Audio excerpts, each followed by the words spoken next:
All right, welcome back everyone to the Deep Dive. Today we're going deep, really deep, into the world of Herman Melville's Moby Dick. Oh, yeah. We've got a selection of chapters here that really focus on that gritty reality of 19th century whaling, the Absolutely. fascinatingly peculiar crew of the Pequod, and of course the magnetic, albeit terrifying obsession that drives their voyage. Yeah, the driving force for sure. So we've gone through, gosh, numerous chapters, really giving us this panoramic view, if you will, of daily life aboard a whaling vessel. Yeah, But it's more than just a ship's log, right?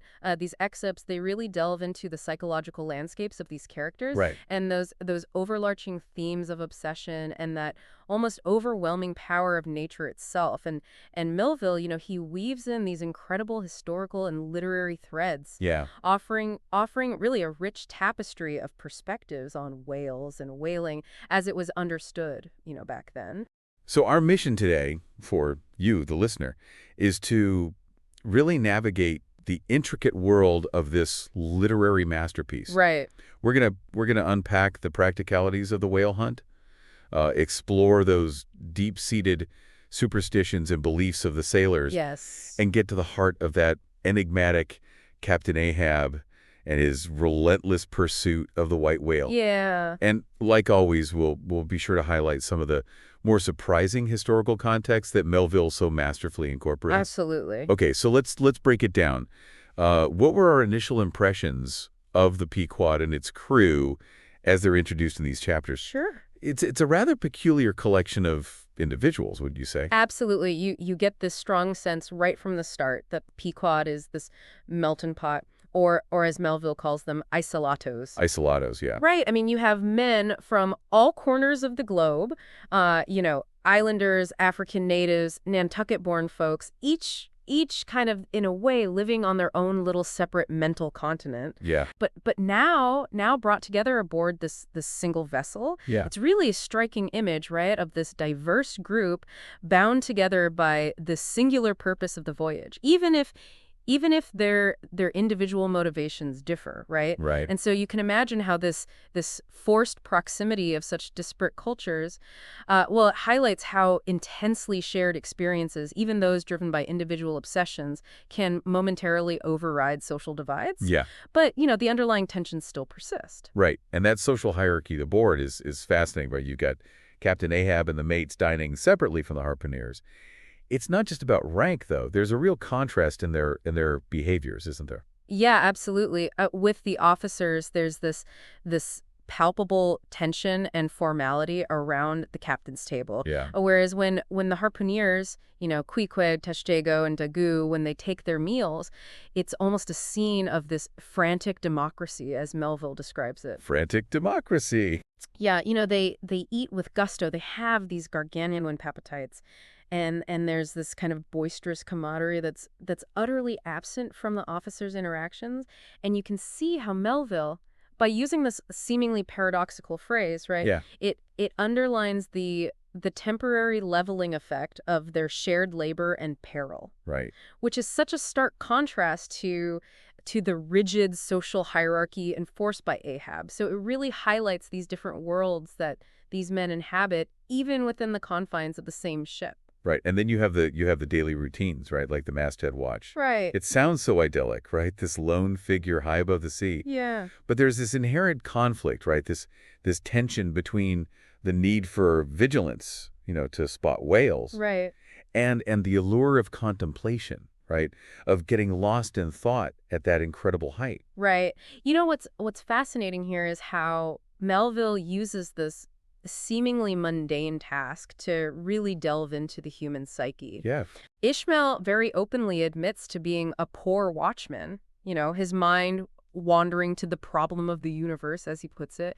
So it really underscores this idea that the vastness of the ocean and the isolation of the watch, it can lead to this deep introspection, Yeah. even at the expense of, practical duty. And Melville even includes a caution to ship owners about hiring such contemplative lads. Right. Maybe something to keep in mind if you ever find yourself hiring masthead watchmen. Right. Right. Noted. Yeah. And then we have the try-works. The try works. This truly visceral depiction of processing a whale at sea, The sights, the sounds, the overwhelming smells of the boiling blubber. Oh, yeah. It's almost a descent into some sort of industrial hell right there on deck. Yeah. Yeah, Melville paints this incredibly vivid image. Yeah. It's almost assaulting to the senses. And the pagan harpooneers as stokers tending the fires, it adds another layer to this scene, right? Right. It's this potent image of raw, primitive energy fueling this industry. Yeah. These men, amidst the smoke and the flames, their unseagalized laughter bursting up out of them like the flames from the furnace. And you can see how this brutal depiction underscores that inherent violence at the heart of resource extraction. Yeah. And foreshadows that destructive potential of Ahab's own relentless pursuit. It's a powerful metaphor, really, for that relentless and somewhat brutal nature of their work. And let's not forget the blubber room, Ah, the blubber room. another place fraught with its own perils, right? This messy, slippery space where they're cutting up the whale. Right. It sounds incredibly dangerous with the sharp spades and the constant motion of the ship. Absolutely. Melville, he doesn't shy away from the more gruesome aspects. No? He even mentions that tows are in short supply among the veterans of the blubber room, Right. which really underscores those physical risks involved. Right. Right. You can imagine that precarious footing and that ever-present danger of those sharp tools in such a constantly shifting environment. Right. So as the Pequod sails on, we see these encounters with other ships. Right. And these moments are often laden with foreshadowing. Take the encounter with the Bachelor, for instance. Right. That stark contrast in mood between the two ships is quite striking. Right. What's fascinating here is the juxtaposition. Yeah. The Bachelor is returning home, their voyage successful, filled with this almost giddy joy and anticipation. Right. And it serves as this powerful counterpoint to the Pequod's grim and single-minded pursuit. Right. Right. It's a glimpse of what a normal whaling voyage could be, Yeah. which only highlights how far Ahab has strayed from that path. And you can see here, for you, the listener, how Melville uses these contrasts to intensify that focus on Ahab's obsession. Right. And then the superstitions and interpretations of events, like the corpusants, for instance. The corpusants, yeah. Stubb has his very practical, almost comical interpretation, Right. while others might see them as a more significant sign, right? Yeah. Stubbs' pragmatic, almost dismissive attitude towards these phenomena is a recurring thing. Right. He sees those corpusants as a possible sign of good luck, right? Those macks are going to be greasy with sperm oil, he says. Yeah. Whereas someone like Starbuck is much more inclined to see deeper and potentially ominous meanings in such events. And so this contrast really underscores the different ways that the crew copes with the uncertainties of their journey. Right. And the loss of the quadrant. Ah, yeah. That certainly feels like a significant omen, wouldn't you say? Yeah. Ahab, in his fury, seems to dismiss it. But for a ship navigating by the stars, losing such a vital instrument feels deeply symbolic. Exactly. The quadrant, it's essential for navigation, knowing your place in that vastness of the ocean. Right. And its loss, particularly at the hands of Ahab, it could be interpreted as a sign of his growing, reckless disregard for anything that doesn't serve his obsession. Right. He's losing his bearings, both literally and figuratively. Yeah. And for you, the listener, this loss of the quadrant, it symbolizes how obsession can cause one to lose sight of even the most fundamental tools for survival and sanity. We also get these glimpses into the characters' inner worlds through dreams and premonitions, right? Like Ishmael Nightmare at the Spouter Inn. Shooter Inn, yeah. That early encounter in that dimly lit room with what feels like a supernatural presence sets a certain tone, wouldn't you say? Oh, yeah, absolutely. That early experience of this inexplicable dread and that sense of a supernatural hand laid upon him. Yeah. It really foreshadows that psychological intensity of the journey to come. Right.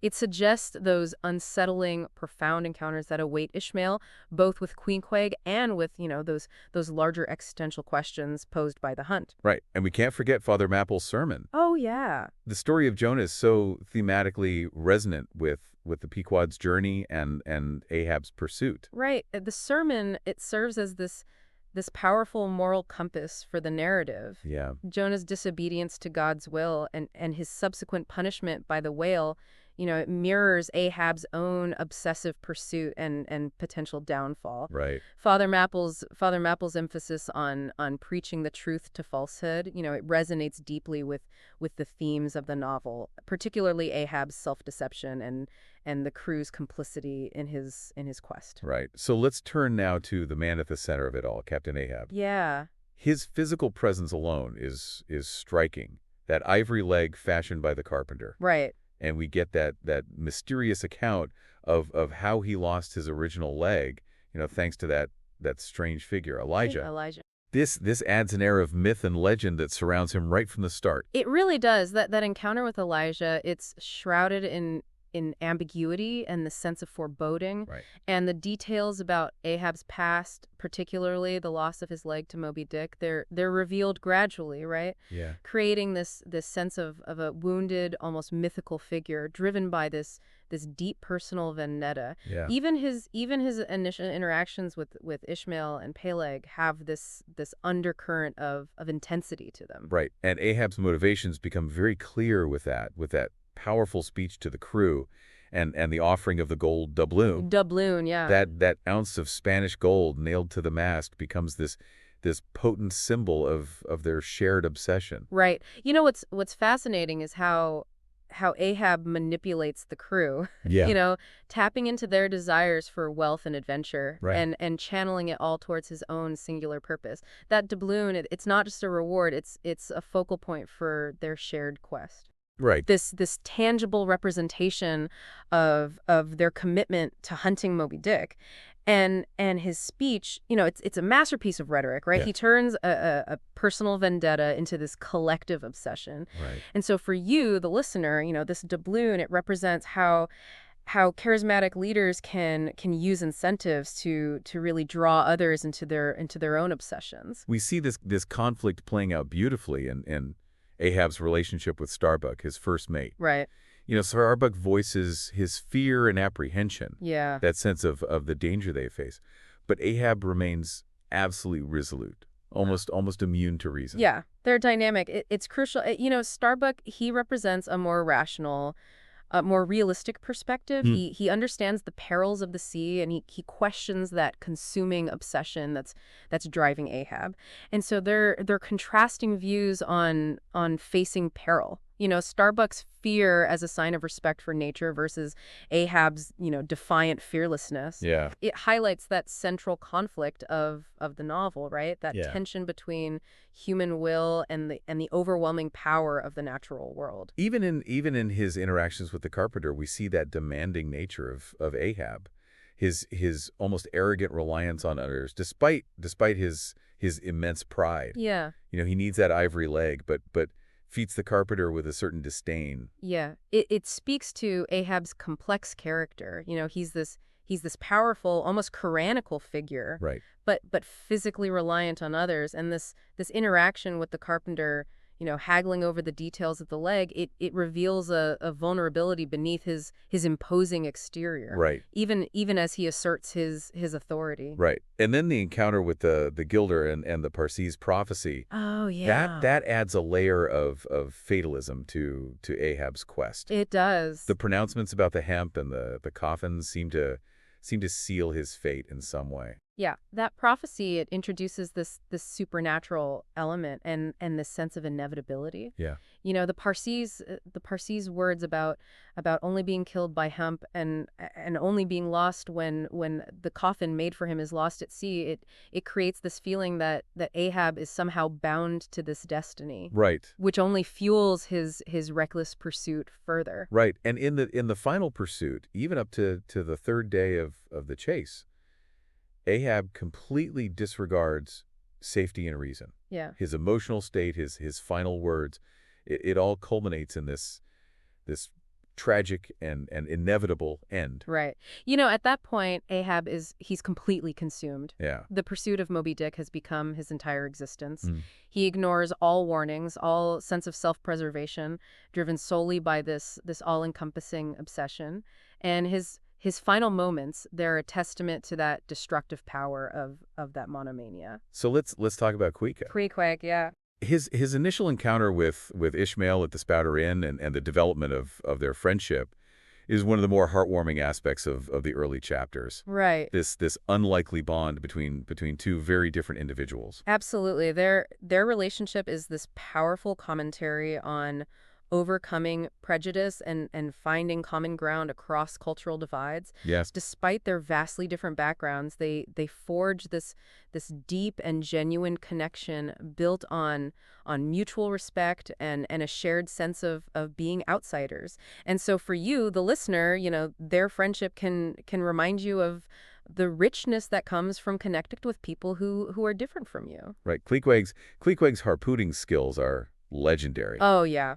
And he's described as this incredibly stoic and capable figure. Right. He brings a different kind of strength to the Pequod. He does. Queequeg, he embodies this primal natural strength and skill. His prowess as a harpooner is undeniable, but it's also his calm demeanor and acceptance of his own cultural beliefs that make him such a compelling character. Right. And his religious beliefs, his devotion to Yojo. Yojo, yeah. We see this in contrast with Ishmael's attempts to dissuade him from fasting. Right. This really highlights that clash of cultures and belief systems. Yeah, that episode with the Ramadan-like fast really underscores those differences in their worldviews. Yeah. Ishmael, well-intentioned but ultimately condescending, he tries to impose his own rationalist perspective onto Queequeg's, spiritual practices. Right. And so it highlights those limitations of a purely Western understanding of different cultures. Right. Then there's Queequeg's near-death experience and his preparation of the coffin. The coffin, yeah. It's a rather profound moment, his acceptance of mortality. Right. But then his surprising recovery adds another layer to his character. That whole episode is incredibly poignant. Queequeg's stoic acceptance of death and his practical preparation of his own coffin speaks volumes about his character. And then his unexpected recovery then transforms that coffin into this potent symbol. Yeah. Not just of mortality, but also that cyclical nature of life and death. Right. Poor Pip. Pip. His journey is tragic, right? Starting out as a cabin boy, his fear during the squall. Yeah. It has lasting psychological consequences. Yeah. Pip's descent is heartbreaking. That traumatic experience of being lost at sea completely shatters him. The vastness and indifference of nature overwhelm his young psyche, leaving him profoundly changed. Right. And his changed demeanor, his strange pronouncements, particularly during the incident with the lost log line. Right, the log line. It's like he's tapped into some deeper, almost unsettling understanding of the world. Yeah. Pip's madness, if you will, it grants him this almost prophetic voice. Yeah. His seemingly nonsensical utterances often contain this strange wisdom. It highlights the fragility of the human mind when confronted with the sheer power of the ocean. So Melville masterfully weaves these excerpts from historical accounts, scientific observations, and literary works throughout the narrative. Yeah. These fragments really ground the fictional world of the Pequod in the reality of the time. What's fascinating here is how Melville uses these various sources to provide context and depth to the story. Right. The excerpts from Thomas Edge and Captain Cowley, they give us insights into the practicalities and perils of whaling voyages. Yeah. While Ulloa's account, it mentions the perceived health risks associated with whales. Right. And even the literary references, from Dryden and Pope, they show how whales were already a part of the cultural consciousness. And for you, the listener, these details, they offer this window into the world in which this story unfolds. Right. And these excerpts also, they reveal the prevailing knowledge and beliefs about whales during that time, their behavior, their uses. Right. It's almost like Melville is giving us this snapshot of 19th century cetology. It is. We see how whales were perceived not just as sources of oil and bone, Right. but as these magnificent, sometimes terrifying creatures. And that mention of whales being performed on stage in Berlin is a particularly curious detail, Yeah. highlighting that public fascination with these animals. Yeah. It's interesting to see that contrast between the scientific classifications of whales at that time and the practical and often more accurate knowledge of the whalemen themselves. Yeah, yeah. And Melville even points out the inaccuracies in early depictions of whales by figures like Guido and Cuvier. Right. This highlights the limitations of purely academic understanding versus that practical experience of those who were actually interacting with these creatures on a daily basis. The whalemen, they may not have had the scientific terminology, Right. but they possessed this deep and intuitive knowledge born out of necessity. Right. And Melville doesn't shy away from the economic and social importance of whaling. No. He mentions New Bedford as a whaling center. And even the idea of whales as dowries. Whales as dowries. It really underscores the significance of this industry. It does. It was a vital part of the 19th century economy, providing oil for lamps and various other products. The fact that sperm oil was even used for coronations speaks to its value and prestige. Melville makes it clear that whaling was a serious and consequential business. So let's delve into the symbolism. Okay. The white whale itself is such a potent symbol, open to so many interpretations.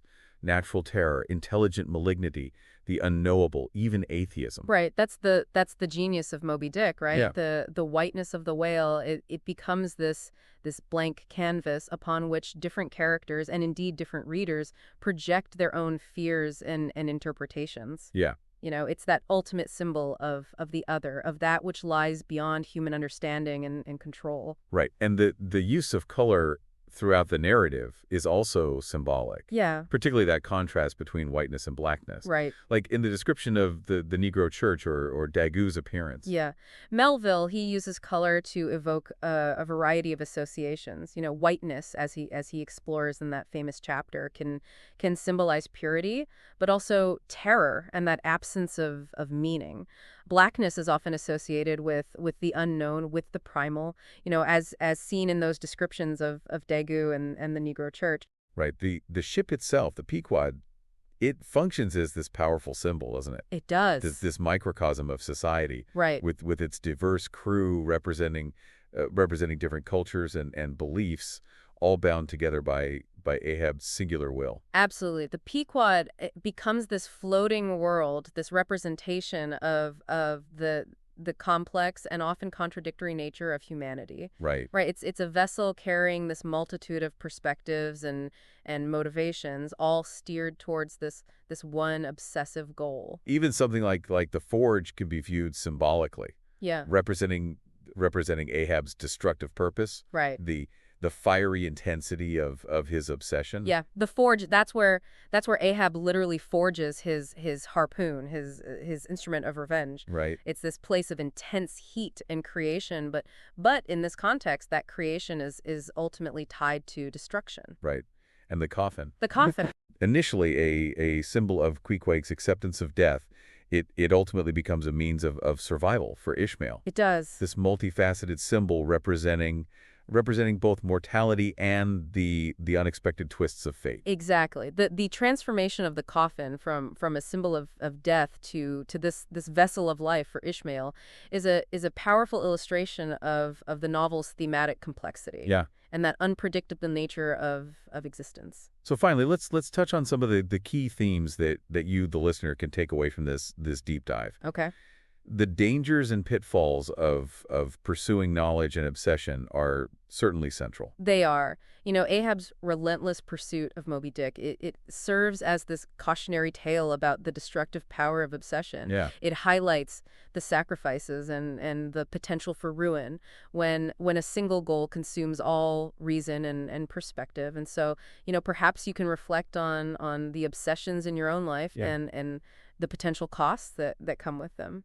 The complex relationship between humanity and nature is another profound theme. It is. The ocean is presented as both beautiful and terrifying, Right. a force that can sustain life but also destroy it with indifference. Right. Melville, he explores this dynamic in all its complexity. Yeah, Nature is not idealized. It's presented as this immense and powerful force that dwarfs human endeavors, and the whale becomes a symbol of that untamed and ultimately unknowable aspect of nature. right. And the exploration of good and evil, fate and free will. Yeah, These are questions that run throughout the narrative. right. Are the characters driven by fate?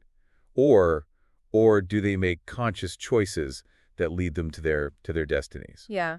Melville, he leaves these questions open to interpretation. To what extent are the characters' actions predetermined, and where does individual agency come into play? The novel grapples with these timeless philosophical questions without offering easy answers. Right. The collision of different cultures and beliefs, as we saw with Ishmael and Queequeg, Right. is another significant theme encouraging us to consider different perspectives. It does. The interactions between those diverse crew members highlight both the potential for understanding and connection across cultural divides, Right. but also the challenges and misunderstandings that can arrive. And finally, the psychological impact of prolonged isolation and confrontation with the unknown, the vastness of the ocean and the intensity of the hunt takes its toll on the minds of the crew. Yeah, the isolation of the sea and that constant confrontation with the immense and often terrifying aspects of nature, Right. it leads to psychological strain and transformation in many of the characters, most notably Pip's tragic journey. So to bring it all together, this deep dive into selected chapters of Moby Dick really reveals the brutal realities of 19th century whaling. The captivating and often contradictory personalities of the crew, and that all-consuming nature of Ahab's quest. Yeah. And those historical and literary references that Melville so masterfully weave in, they really enrich our understanding of the period and the cultural significance of whales. What's fascinating to consider further is Pip's changing perception after his traumatic experience at sea. Right. How does his ordeal truly highlight the fragility of the human psyche when confronted with the immensity and indifference of nature? Yeah. And what do his fragmented, almost nonsensical utterances suggest about the inherent limits of human understanding? That's a powerful point to ponder. So just as the depths of the ocean hold unfathomable mysteries, so too do the depths of human motivation. Yeah. Ahab's relentless pursuit serves as this enduring and potent reminder of obsession's capacity to both drive and ultimately destroy. Yeah. So what white whale might be lurking in your own horizons? Hmm. Something to think about until our next deep dive.